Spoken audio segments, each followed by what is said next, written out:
Michel, itinérant à Montréal, nous parle de son arrivée en ville il y a de cela quelques mois.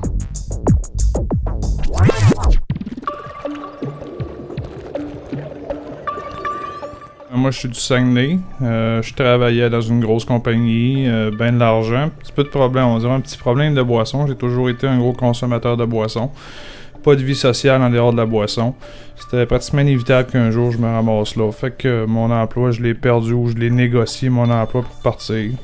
Après ça, pendant un an, j'ai vécu sur le chômage, puis j'ai continué à consommer crack, puis alcool, puis j'ai eu beaucoup de ressources d'aide durant longtemps, jusqu'à mes 32 ans, puis à un moment donné, ça s'est tanné, fait que je me suis ramassé dans la rue à Montréal, parce que la Rive-Sud, j'étais à Saint-Jean-sur-Richelieu, la Rive-Sud voulait pas, voulait pas d'itinérants dans le coin, fait qu'ils sont venus porter au stand d'autobus, puis ils disent, moi à Montréal, là-bas t'as des ressources.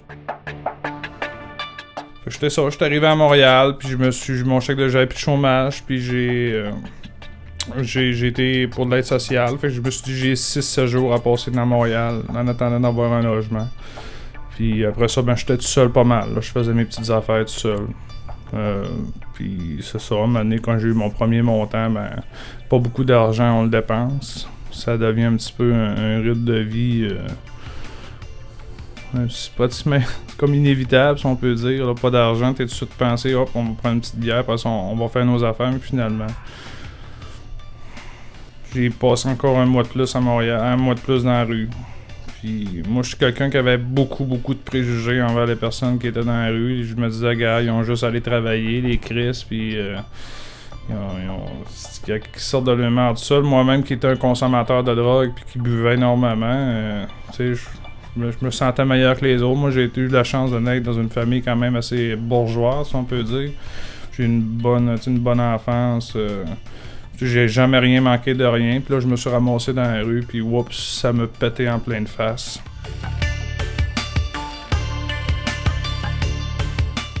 Puis j'avais eu beaucoup d'aide de la police au Saguenay en 2006, qui avait été très gentil avec moi. Fait que mon opinion, quoique j'étais jeune, j'étais très rebelle, mais mon opinion avait changé de la police. Fait que moi je me disais, quand je voyais ce qui se passait à Montréal, je me disais, voyons ça, ils ont juste arrêté de faire de leur merde, puis ils se feront pas écœurer.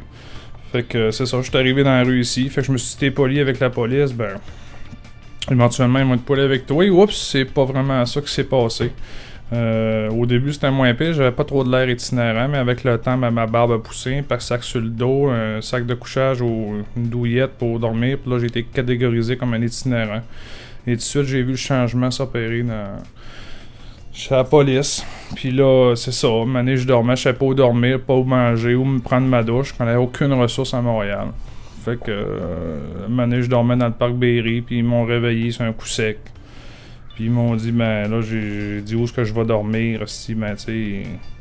Réveille-toi, pas de droit de dormir ici. Dis, mais où je veux dormir, j'ai besoin de dormir. Dit, va à Vigée, on t'écœurera pas de l'été à Vigée. Fait que finalement, j'ai été à Vigée, le fameux parc Vigée que je connaissais pas, mais que j'entendais parler. J'ai été à Vigée, puis finalement, tu sais, je faisais mes nuits là, je me suis jamais vraiment eu de problème. J'ai entendu beaucoup d'histoires sur Vigée, les meurtres, les tatata, mais moi, quelqu'un qui est low profile, je parlais pas vraiment à personne, ou je parlais de temps en temps, mais je suis quelqu'un de low profile.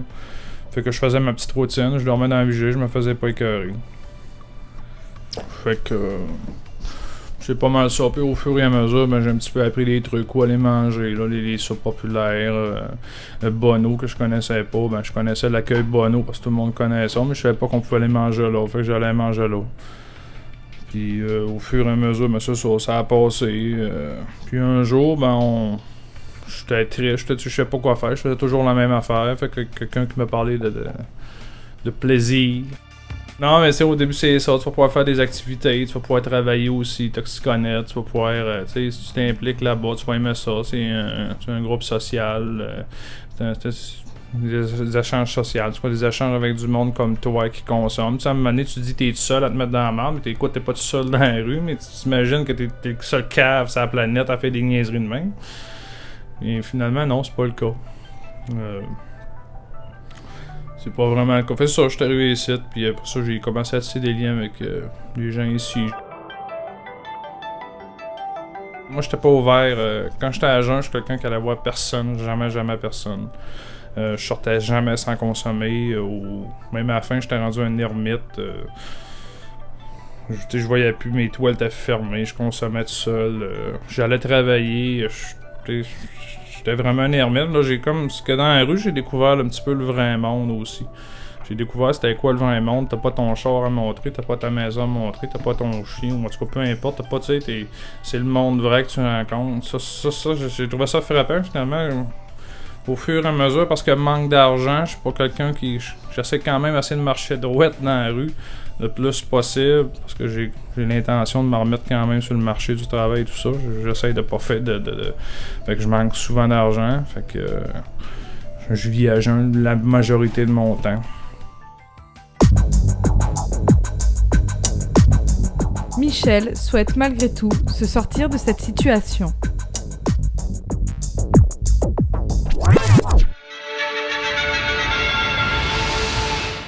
Dans les projets, en fait, moi j'ai des diplômes. Fait que tu sais, je sais pas, j'ai mon diplôme de secondaire. C'est un petit peu ça aussi, je trouve choquant, un petit peu les préjugés qu'on a, pis c'est des bons à rien. Pis ça, moi j'ai toujours travaillé toute ma vie.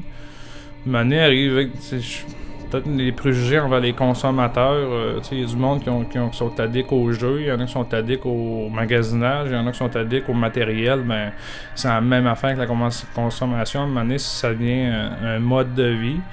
Puis le monde dit arrête donc, t'as qu'à arrêter de consommer. Puis c'est pas. À un moment donné, c'est un problème émotif.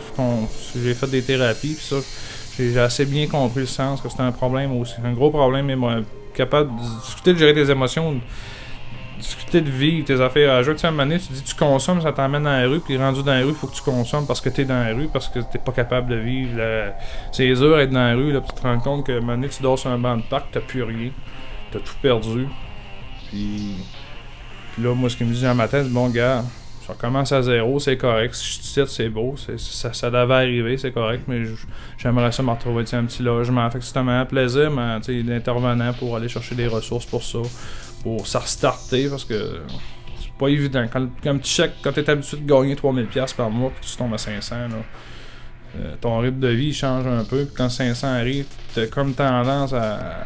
Quand t'es habitué de consommer ou de boire, surtout moi, je suis un gros buveur. Puis la consommation de drogue, ça va par-dessous aussi. Là, ça vient me mener qu'un prend la prise sur l'autre, mais c'est ça, tu sais, à un moment donné, c'est. Quand le chèque arrive, c'est pas évident de s'en repartir, puis après ça, ça vient une roue infernale. Fait que moi, mon projet, c'est ça, c'est de me retrouver un logement, puis à continuer de travailler. Peut-être, je sais pas, faire du meeting, je sais pas, pour la consommation. C'est un gros problème, ça, consommation. Wow. C'est ça, je voudrais me restarter dans la vie. Je dirais, moi, j'ai le côté matériel, c'est pas le côté matériel qui m'intéresse, là, à restarter, tu sais. Moi, je pense que, par exemple, ce que je suis venu chercher dans la rue à Montréal, ce que je trouve de bon, c'est le côté social que j'avais pas avant. Le côté humain que t'as dans la rue, que t'as pas ailleurs. C'est rough, la rue, là.